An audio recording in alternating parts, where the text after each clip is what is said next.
everyone, welcome to another edition of the Library Marketing Show. I'm Angela Hursh from superlibrarymarketing.com, and today's question comes to us from a viewer in Australia. Erin works for the Casey Cardinia Libraries, and that's in Casey, Victoria, Australia, and she wrote in to ask about how marketing can support branches and what branches should be able to do in terms of marketing.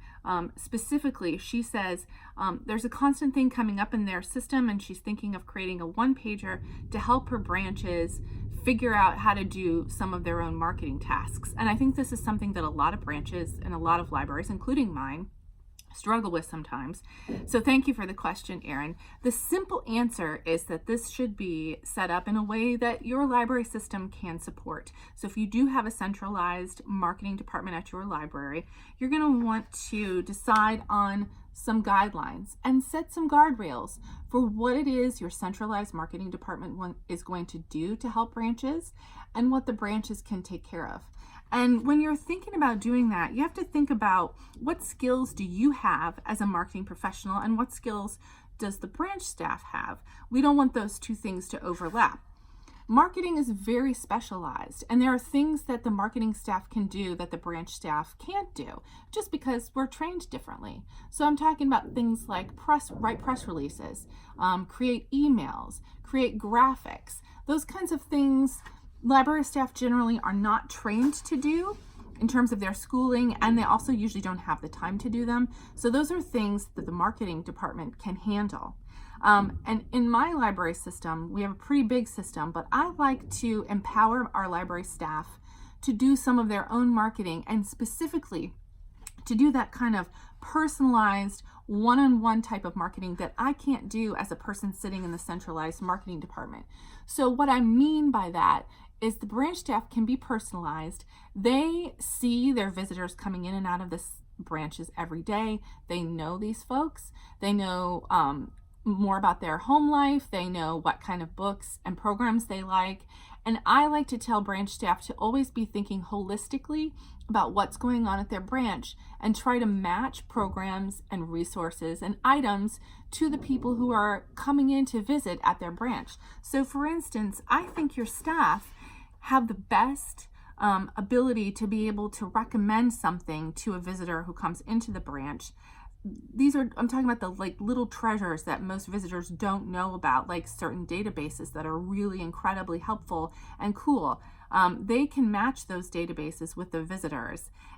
It seems like that's really labor intensive, and we like to think of doing our marketing in terms of hitting the most amount of people over the shortest amount of time. But what I have found is these interactions between branch staff and visitors can really be among the most effective kinds of marketing out there. And I can't do it because I'm sitting in my marketing office. Only they can do it. So it may not seem sweeping and big, but it is the most effective kind of marketing, that one-on-one personalized touch that only your branch staff can do. So at my library, we empower our branch staff to do those kind of things, and then we take care of all the stuff in the centralized department that they're not trained to do.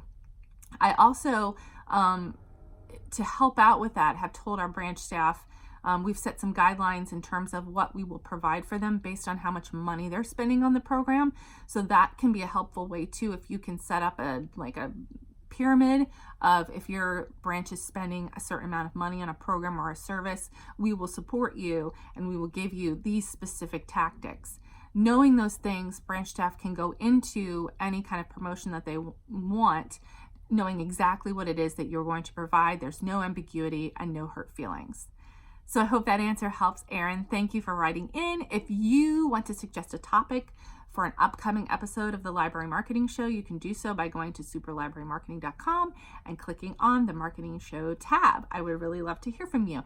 And my kudos this week, speaking of which, go out to all of you guys, my viewers and readers of the blog. I am so appreciative and grateful of all the support that you have given me this year. This is the last video of 2019. I'm going to take a couple weeks off. The first Wednesday of January will be when the first video, the next video in the series will be back. And I just wanted to take this opportunity to say Thank you so much for watching. Thank you for sending in questions. Thank you for beautiful, wonderful comments that you leave for me. And if you want to continue to support me, please like, share, subscribe these videos. Go to superlibrarymarketing.com, read about some of the tips, and of course, send in your suggestions for the next library marketing show. So that's it for this edition. Thank you for watching, and I'll see you next time.